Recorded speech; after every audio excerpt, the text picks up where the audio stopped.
I'm Roman Yossi of the Nashville Predators. I'm Dante Fabro of the Nashville Predators. This is Philip Forsberg of the Nashville Predators. I'm Colton Sissons of the Nashville Predators. I'm Eustace Aros of the Nashville Predators. You're listening to the Renegades of Puck with Crazy Charlie. Welcome to the bunker. Welcome to the Renegades of Puck podcast. I'm your host and captain, Crazy Charlie Saunier. And before we get started with the know-how step in hockey coverage, first, let me direct you to our home website of renegadesofpuck.com. Let's go to our home website. You'll learn everything you need to know about the show and what you're good and educated about the show. It's when you click on that merchandise tab, take you straight to our classic logo t-shirt and all the gimmicks you've come to know and love and expect from the Renegades of Puck. Socks, throw pillows, wall art, bed sets, makes no difference to the Renegades of Puck. Something like 80 different items in the online store currently. Best said, we've sold out so that you can buy in. Last-minute Christmas gifts still available right there. Check it out. Social media is critical importance to this independent, unaffiliated hockey operation, so here's how you can support the Renegades of Puck. Please jump in the trenches on Instagram or Threads or Facebook or even X. We're still lingering around there.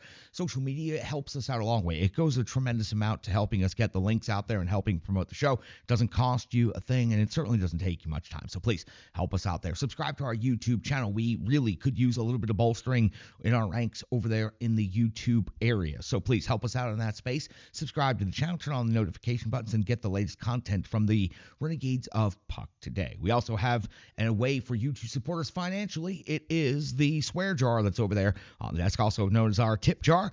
You can scan that QR code at any time you like during the episode. We give you some good information. We get going on a good rant. We say something funny. Maybe we swear. Maybe you just want to help us out. Please, every dollar goes a long way to helping this independent, unaffiliated operation known as the Renegades of Puck. So if you can spare it, we sure could use it building our budget out for 2025. And we will be, of course, needing and asking for support in the coming year. Thank you, guys. We appreciate it. Now, listen, I know it's time for the know-how step and hop coverage. It doesn't matter how cold it is out here in the bunker. It's time to get to the goods. Time for operation number 940. That is right. It is time for show number 940. And at this moment in hockey history, oh, God, the Nashville Predators find themselves in 8th place in the Central Division. After 29 games, they have a record of 7-16-6. 20 points is dead last in the Central Division. On the road, which is where their next game will take place, they have a record of 2-9-4. They have 64 goals in the season. They've given up 92 goals. That's a goal differential of -28. Their next game will take place in Dallas, and then the Nashville Predators will be off to Colorado on Saturday, back home to face off against the New York Rangers on Tuesday, the 19th of December. We'll see the Pittsburgh Penguins at Bridgestone Arena. The 21st, we'll see the LA Kings, and the 23rd, we'll see the Carolina Hurricanes at Bridgestone Arena before the Christmas break. Quick update on the Central Division standings where we sit at this moment in time. The Minnesota Wild are still in first place with 42 points. They've skated in 28 games. The Winnipeg Jets have 42 points as well, but have skated in 30 games. The Dallas Stars are in third place and have 34 points. We'll be talking extensively about them here momentarily. The Colorado Avalanche are also tied with 34 points, but in fourth place due to tiebreakers. And the St. Louis Blues in fifth at 30 points. Utah's got 29. The Blackhawks have 20 in seventh place.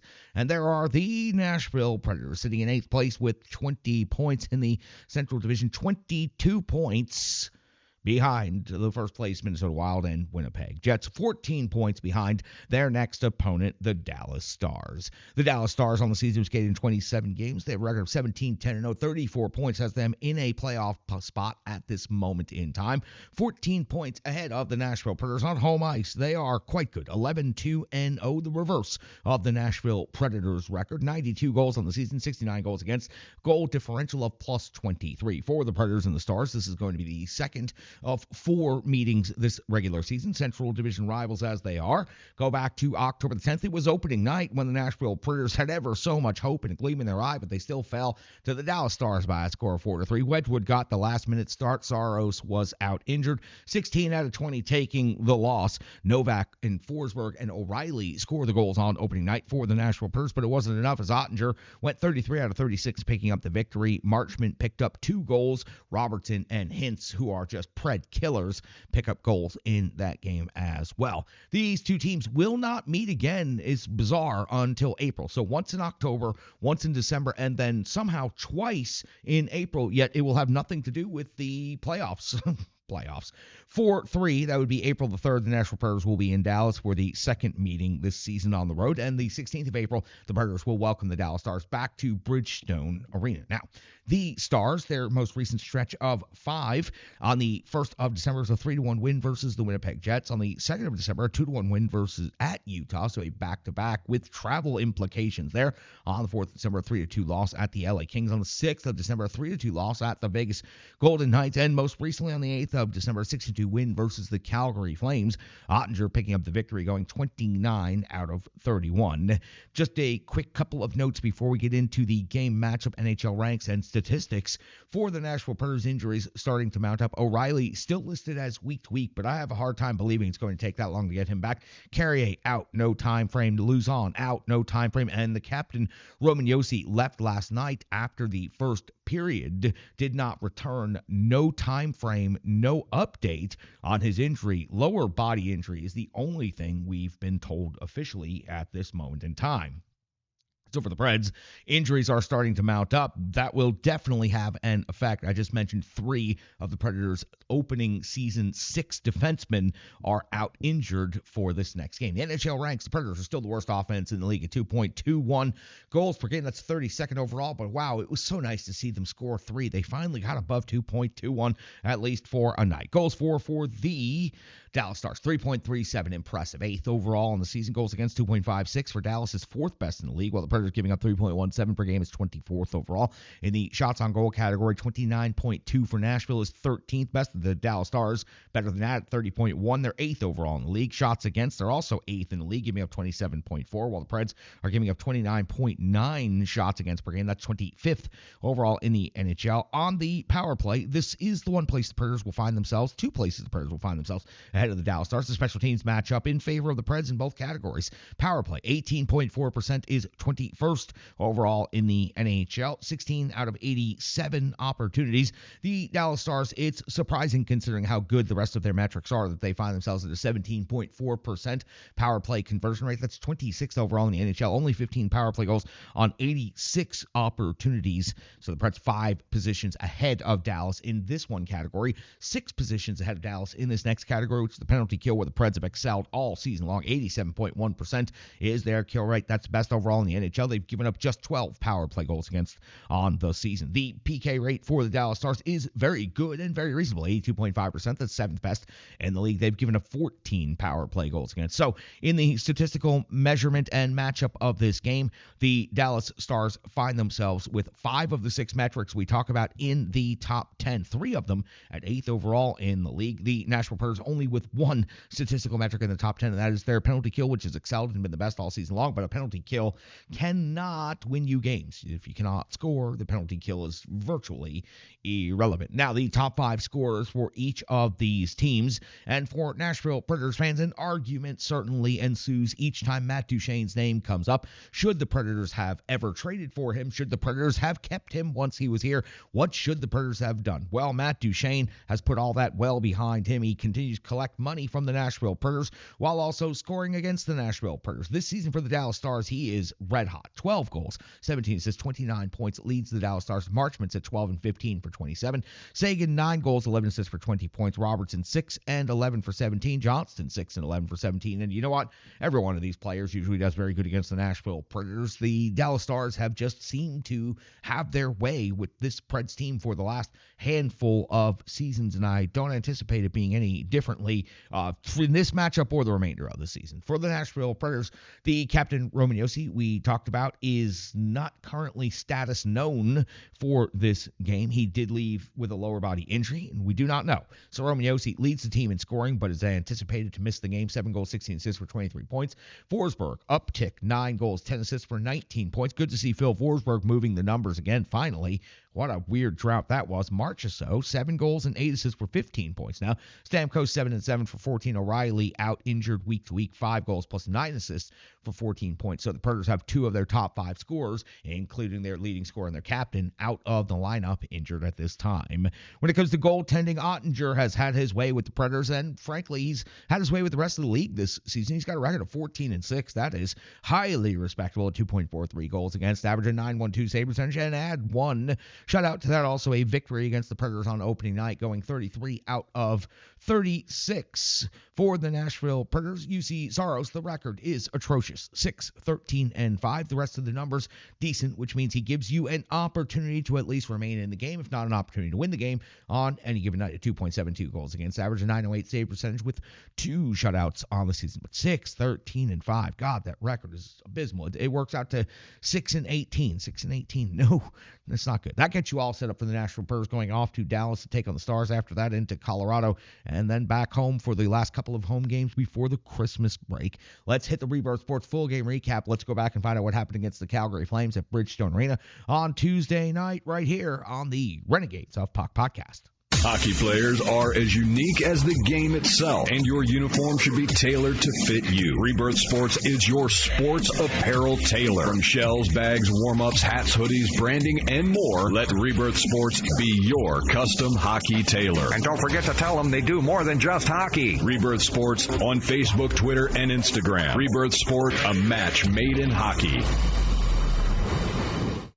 It's now time for the Rebirth Sports full game recap. We go all the way back to December 10th, the year 2024, when the Nashville Predators were back at Bridgestone Arena for a one-night stand versus the Calgary Flames. Head coach Andrew Brunette, for the moment, deploys his line combinations and defense pairings in the following way. And there are some injuries starting to mount up. Gus Nyquist, a late scratch due to illness.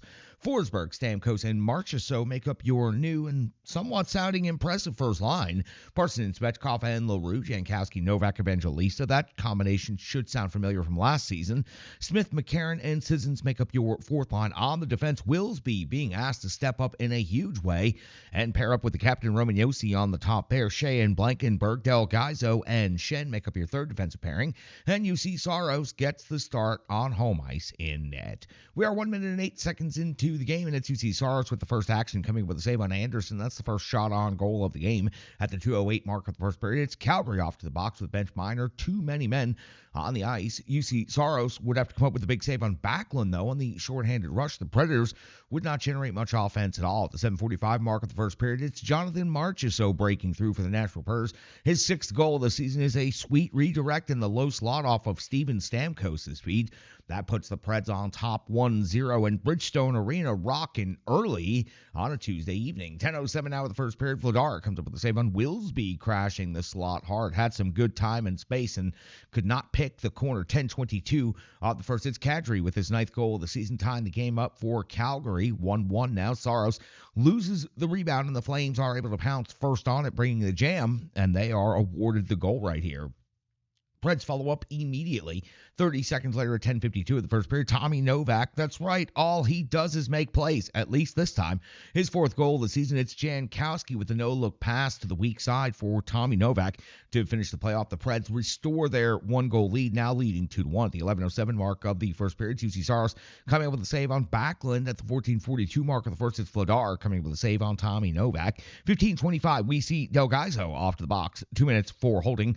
The Predators' PK would be outstanding, not giving up a single shot against, and Cole Smith deserves notation for doing some extra hard work out there. 17:44, back to 5-on-5 hockey, and it's Vladar coming up with a save on Jonathan Marchessault. At the 19:48 mark, a very kooky play right here, and yes, I used that word on purpose.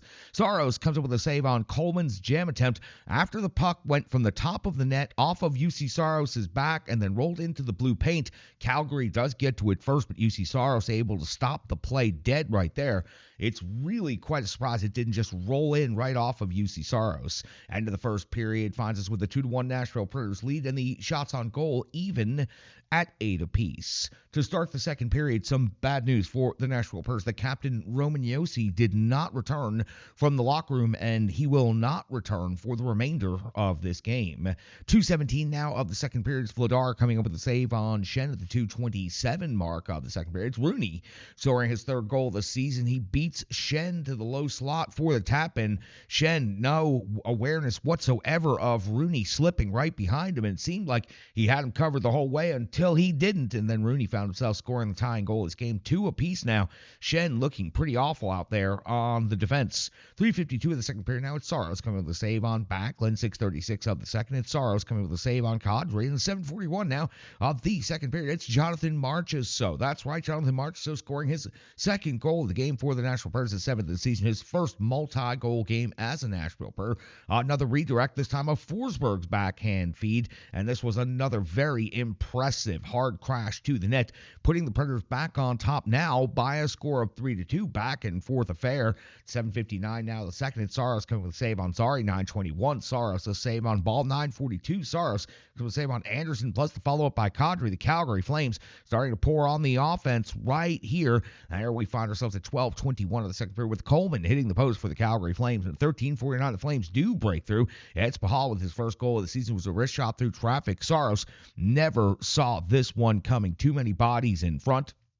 I'm not even sure he was aware that the shot was taken. This game is tied up at 3 apiece. So for the third time in this game, the Preds got out 1-0, and it was tied at 1 apiece by the Flames. Preds got up 2-1, tied at 2 by the Flames. Preds got up 3-2, now tied at 3 by the Flames. The Flames have come back 3 times now from a 1-goal deficit. 16:48 mark of the second period. It's Jankowski off the box. 2 minutes for unsportsmanlike conduct, and this is unfortunately a turning point in a bad way for the Nashville Preds. A preventable penalty that Mark Jankowski could have avoided just by simply stopping the conversation he was having with the referee, but he chose to continue doing so. Therefore, the Nashville Preds are put in a very bad spot by Jankowski. Saros comes up with a save on Backlund, and then Huberdeau with his 10th goal of the season was some rebound gem. The Calgary Flames have their first lead of the game with a score of 4-3. That takes us to the intermission. The Calgary Flames are out shooting the Nashville Preds 24-13. The Preds only had 5 shots on goal in the second period, while the Calgary Flames had 16 shots on goal in the second period. We flip over to the back sheet and we pick things up. The 1:59 mark of the third period. It's UC Saros coming with a save on Zari at 3:07 mark of the third. It's Saros coming with a save on Kadri, all alone in the slot, and this was a huge save by UC Saros. 5:26 of the third. It's Saros coming with a save on Huberdeau at the 6:49 mark of the third period. Vladar coming with a save on Del Gaizo at 8:04 of the third period. Vladar coming with a save on Tommy Novak. 12:32 now. Backlund off to the box minutes for cross-checking on Svechkov. Svechkov doing another good job, earning another power play for his Preds team, and the Preds have an opportunity to get back in it, down by 1. Vladar comes up with a save on Svechkov, earned the power play, now gets the first good scoring chance of the power play, but the Flames are able to block multiple chances, multiple shots on goal, and without Captain Roman Josi out there to QB the power play, it seemed even more lifeless than usual. 15:14 of the third period. Saros comes up with a save on Coronado. 18:28 of the third with the extra attacker on. Vladar comes up with a save on Blankenberg. Then at 19:03, Vladar comes up with a save on Stamkos. At 19:17 of the third period, the home crowd jumps out of their seat. Marchessault starts to raise his arms, but the puck hits the left post. Jonathan Marchessault makes the bid for the hat trick and the tying goal, off by just a half an inch right here. 19:29 of the third. The Preds last opportunity with the extra attack run. Vladar comes up with a save on Philip Forsberg. Final buzzer goes, and the Calgary Flames come back 3 separate times and win a 1-goal game on the road. Flames not the best team in the NHL, but they sure got it done from the second period on in this one. They win this game 4-3. They do outshoot the Nashville Preds 28-19. So the Predators only managed to get 8 shots on goal in the first period. They only managed to get 5 shots on goal in the second period, and they only managed to get 6 shots on goal in the third period when they were, in fact, trailing the entire way. Marchessault did have the look on the post at the end. Marchessault, by far his best game. The Predators' top guys were playing at a much better level. 3 goals, impressive for the Nashville Predators, that is, who only averaged 2.21 per game and have the worst offense in the NHL. The big names stepped up. The Predators got the goals. They did not get the goaltending. They certainly did not get the defense in this one. And the Calgary Flames are able to slide out of Bridgestone Arena with their second victory of the season against this Nashville Predators team. They'll play one more time before the end of the season. We've got a box score, we've got analysis, we've got so much more coming up, and we'll see if we get an update on the Roman Josi injury while we're checking things out during the break. So we'll be right back on the Renegades of Puck podcast. Hello, hello, hello. I'm Tracy, owner-operator of Strong Style Fitness, and that's me and my training assistant, Rizzo. And we are here to bring you fitness that meets you where you are by offering circuit classes, bar-inspired classes, Tabata workouts, boot camps, guided stretching, and more, all taught by a certified personal trainer, me. To learn more, go to our website, strongstylefit.com. Subscribe on YouTube at Strong Style Fitness. Follow on social media at Strong Style Fit. But most importantly, let's get you moving. It doesn't matter if it's your first workout or you've been doing it for years. Strong Style Fitness has the workout that meets you on your journey and helps you along the path to a happier, healthier life. I understand where you've been, what you were going through, and where you were going, and I want to take you there. We'll see you on the mat. Mwah. All right, welcome back in a freezing cold bunker here on the Renegades of Puck podcast. I think my nose is actually frozen. My fingers definitely are. UC Saros got the start in this game. He went 24 out of 28. He gave up all 4 goals against, and you know what? Wouldn't you just believe it with this Nashville Predators team? We just talked about UC Saros in the preview of this upcoming game, having the numbers that gives you an opportunity to win on any given night, or at least keep you in the game any given night. Except suddenly on this particular night, he picked a fine time to have an average game. I mean, he wasn't bad, but he had trouble holding on to initial shots, which meant there was more rebounds. He had some difficulty locating the puck. I don't believe he saw the one wrist shot at all. I mean, that's a lot of traffic in front. The Preds also could have helped him out a little bit on the defensive side of things. Could have been quicker to lose pucks. There's a lot that goes into it. But for UC Saros, if you watch him night in, night out, save after save, shot after shot, like we do here on the Renegades of Puck podcast, then you know he was a little shaky last night with his control, giving up rebounds, not finding the puck once he lost it, and not tracking it as well. His typical toolbox was not on display in this game, and unfortunately it just comes at the worst time. The Preds finally score a couple of goals, and UC Saros has an average NHL goaltender type of evening. Marchessault was the offensive star in this game, 2 goals, and you know what? They were both very pretty to watch. The Bridgestone Arena crowd, the home crowd, certainly got a chance to see the treat right there.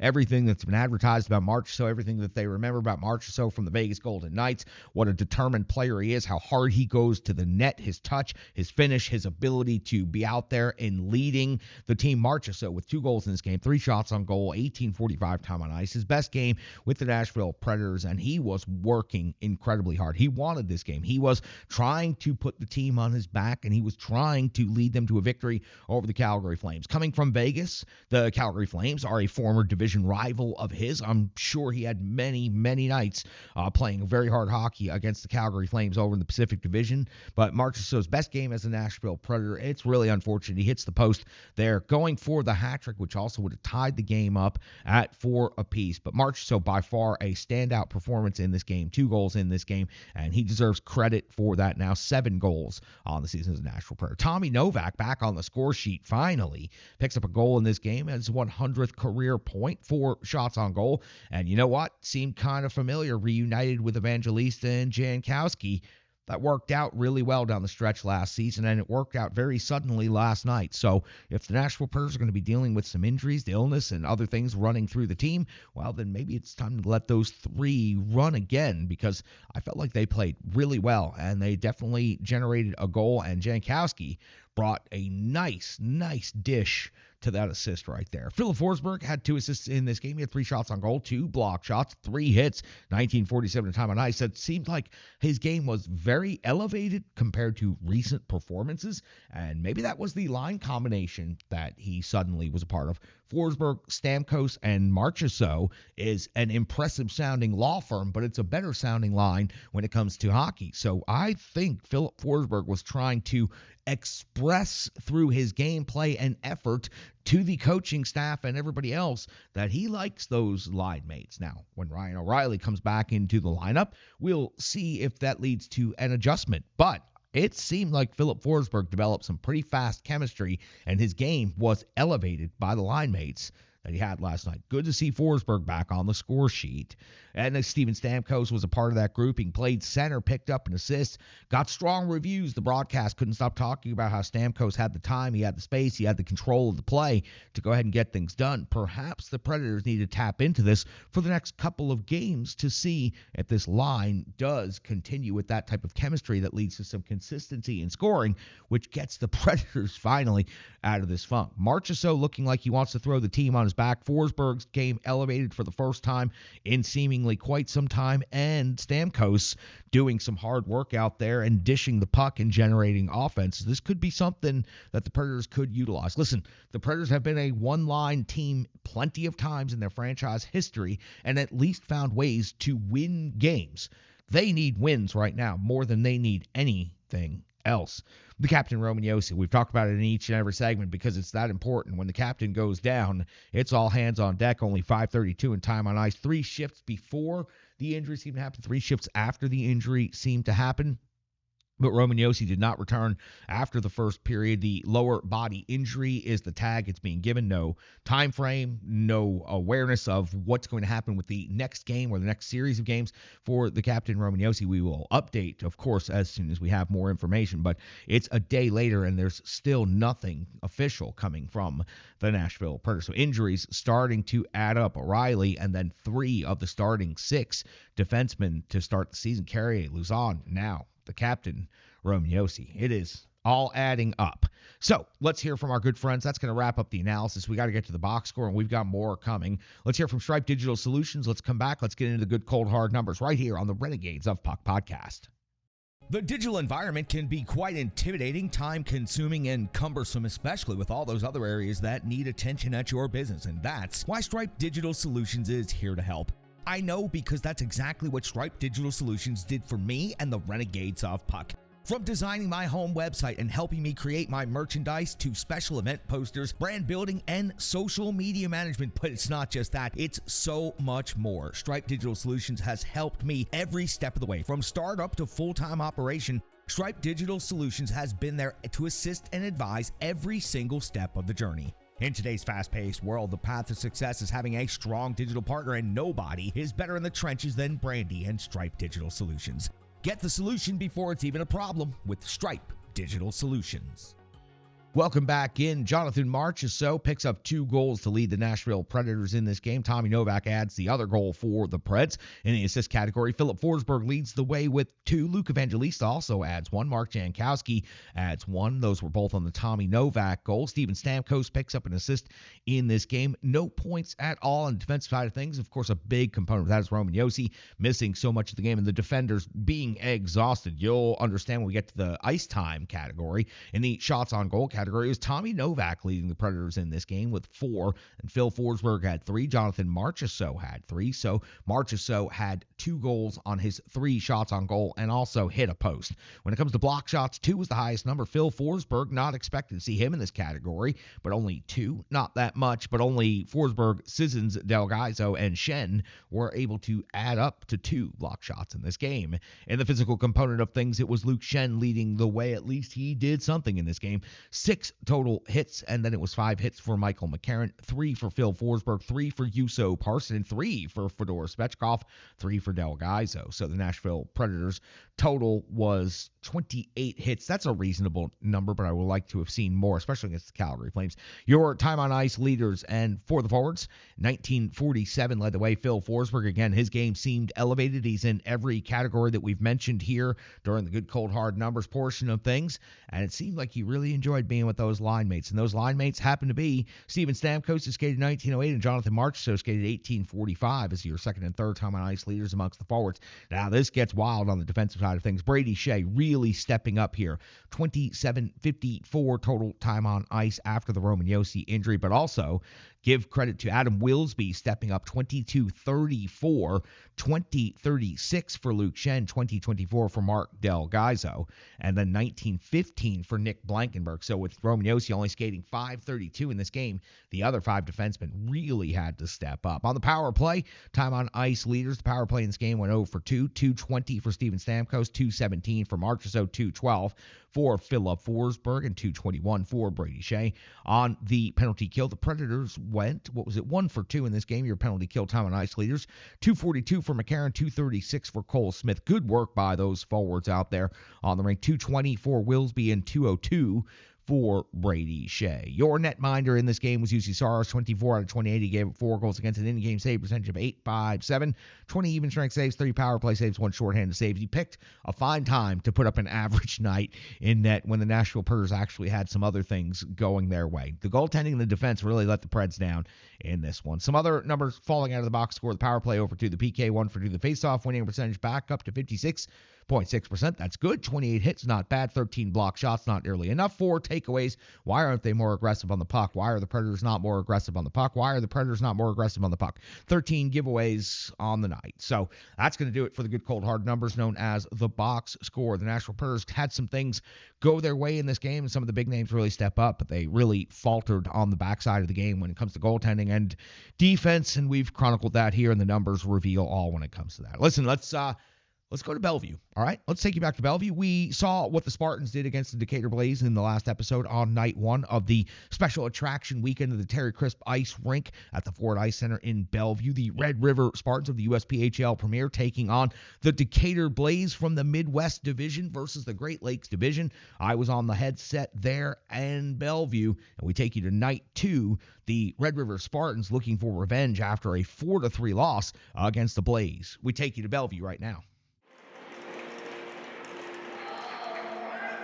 And welcome in, everybody. It is time for Red River Spartans hockey, coming to you live from the Terry Crisp Ice Rink at the Ford Ice Center in Bellevue, Tennessee. Around the half wall, Suss touches for Gonzalez. Gonzalez takes a big hit right there, dislodging him from the puck. Decatur tries to cut to the net. Fletcher Bonwell with a great stick check takes it away. Davidson from behind his own net. He will lead the attack. Send it over to Indelicato over the blue line. Gino's got plenty of support with him. And Delicato to the net. Big rebound, but the Spartans could not get it to go. It trickles all the way outside the zone. Spartans unable to get that clear out. Davidson a little too soft on the clearing attempt. And now Decatur gets a good shot from about 10 feet out. And that is turned aside by Nick Bonneville. Now Punk Club gets it across the blue line. It is a wobbler. And it's going to the half wall. Timing almost worked out for a really big collision. Max Lewis ends up paying a price for moving that puck right there.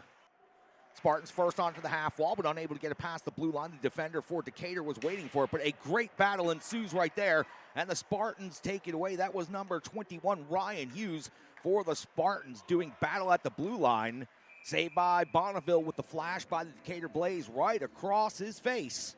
Spartans send it out high, looking for another scoring opportunity. Comes across to Bonwell, no shooting lane, but he steps around the defender. Gets his stick checked from behind, all legal enough, then gets pushed from behind, and that's going to get the referee's arm up. Fletcher Bonwell doing a great job earning a power play for his Spartans. Spartans getting possession of it, an exchange right there. Gonzalez sends it out high. Gino Delicato has it, fires it off of the iron with a huge battle going on in front and bodies tumbling. The iron gets rung. Sikowski lost the glove in the exchange. He's got to go pick that up. Coming the other way. Spartans come away with the big save. Bonneville's got the puck trapped underneath him. Shorthanded scoring opportunity for Decatur. Decatur's over the line. Frunk sends it back out high, but it's picked off. Gonzalez chips it to himself. He's got an angle. He's taking it to the net. And Gonzalez finishes with the wrist shot high to the glove side. Shorthanded goal. Red River Spartans are on the board. If they move quickly, they could catch Decatur in a line change. They try to do that just now. Into the offensive zone on the backhand below the goal line, looking for the setup to the middle of the ice. Sikowski gets it, fires it. Templeton was also ready to take the shot, but Sikowski jumps in front. Penalty kill resumes. Decatur wins the faceoff. They look to break out through the neutral zone. Grabanov, backhand pass. Gives it off to his man Tremblay. Tremblay takes it to the net. Hard crash at the post. Cervenak goes to check on the player from Decatur. Everybody seems to be okay. Spartans, good job getting back. Grabanov has it, sends it to the middle of the ice. If a clean shot is taken right there, that would have been troublesome. Spartans bending, not breaking right here as we head to the final 15 of the penalty kill. Towards the net, Bonneville finds it somehow through layers of traffic. That's about as much traffic as we saw on I-40 on our way out to Bellevue this afternoon. Another stop right there, potentially a 2-on-1 for Decatur. Scoring chances turned aside. Only a one-handed opportunity right there. Spartans did as good as they could. Back checking now, a 2-on-1 for Red River. Gonzalez crashing, chipping, and putting the puck into the net. Expertly done right there by the Red River Spartans to send the puck to the middle of the ice and chip it directly into the wide open net. 2-0 in favor of Red River. Handoff right there, cut towards the middle, and return to the weak side for Davidson. Could not get it to go. Good sharp shot right there by the Spartans, and we've got bodies coming together in front of the net. Gino and Delicato bringing the jam. Davidson throws it towards the net, was trying to feed to Gonzalez for another chip. Spartans on the offense, looking to go on the attack. Chip towards the middle. Davidson is denied on the doorstep. Davidson and Delicato again working hard, trying to bring the jam. That was Davidson that got turned aside by Catru. Good read by Decatur right here. Could lead to a scoring chance, but also, and it will lead to a good scoring chance as the Decatur Blaze put the puck into the net. That's going to make it 2-1 in favor of the Red River Spartans. It looked like the Spartans were about to break that play up. They were unable to do so. Decatur on the board. Unable to get the shot to go clean. Played right back towards the middle. Davidson and Delicato could be off on a 2-on-1. Gonzalez joining now, 3-on-2. Davidson looks to make a move, slows things down, loses an edge, and unfortunately that circumvents the Spartans from getting a shot on goal during that 3-on-2 opportunity. Had a good look on the break, unable to complete it though. CJ usually very reliable on his blades. I bet you'll see him make up for that one here in just a little bit. Point now, Gonzalez down to the goal line.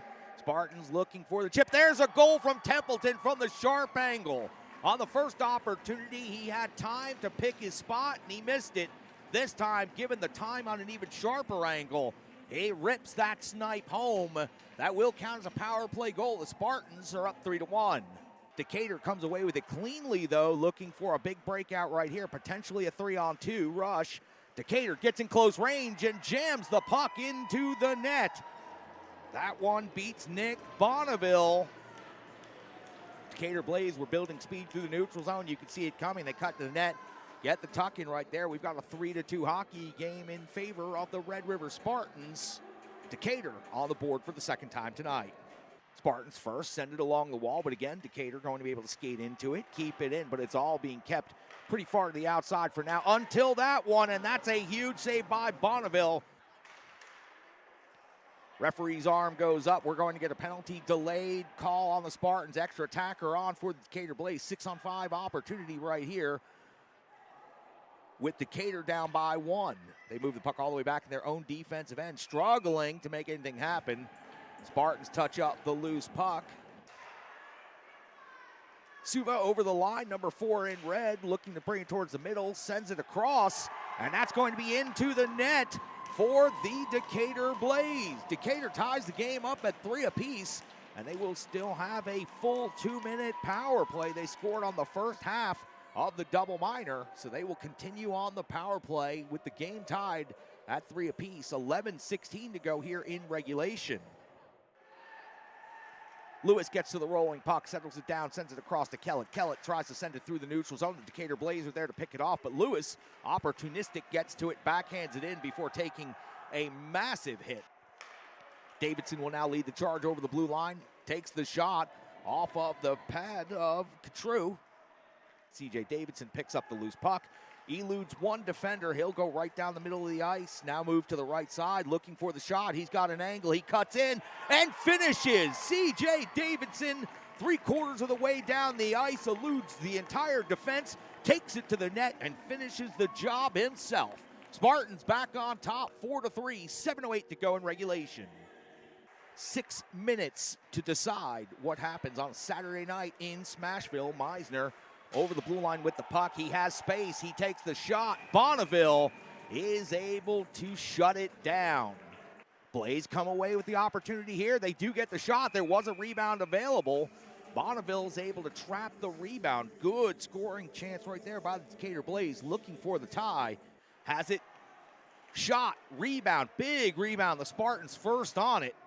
We will see when Decatur decides to do that. Loose puck, foot race. This is going to be Bonneville coming out of his net and getting there just in time. Puck fired in from the neutral zone towards the empty net. It would not go for Decatur. Spartans looking to make a run at the empty net right here, under 20 seconds to go. Decatur has the extra attacker on, 6-on-5 scenario, and the Spartans are looking to pin the puck in that same corner where Decatur was last night to end the game. CJ Davidson's got the puck. He loses it, though, trying to fire it at the empty net. 4 seconds to go. Bonneville comes out, plays the puck, and that's going to do it. The Red River Spartans hang on in the final seconds to secure a 4-3 victory here at the Terry Crisp Ice Rink at the Ford Ice Center in Bellevue, Tennessee. Splitting the weekend series, equal scores, 4-3 last night for Decatur, 4-3 tonight for the Red River Spartans. Unofficially, your final shots on goal, 41 for the Spartans, 32 for the Blaze. The two teams will line up to shake hands now, and we'll come to the conclusion of this special attraction weekend series here in Bellevue, Tennessee.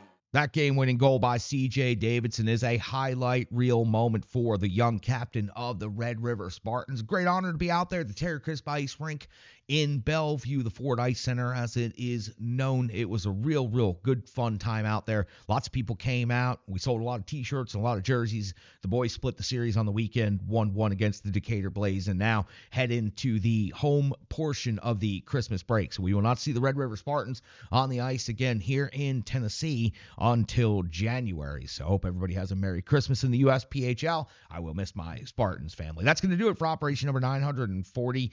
Listen, the Predators have tied the franchise record with their 8th straight loss. Let's not break the franchise record. It's already hard enough to watch every night and to deal with this. So 8th loss in a row for the Predators. We've chronicled each and every one of them. If you really need some holiday torment and torture, go ahead and listen to the last 8 episodes as we chronicle how the Predators have managed to lose every single one of those games. They have to turn things around. Maybe they found some light at the end of the slump with this new first line in Forsberg, Stamkos, and Marchessault. The injuries are going to give them an excuse to delay any movement that might have been made, whether that was the coaching staff, and it won't be the GM. You're starting to see that the Predators, I think, after making some wildly, massively big positive promises in the offseason, I think the Predators are prepared to tell you to sit there and take a bite out of this shit sandwich for all 82 games, and that next year will be a different year, much with the same group, while they continue to retool around the edges and wait for some of the other younger players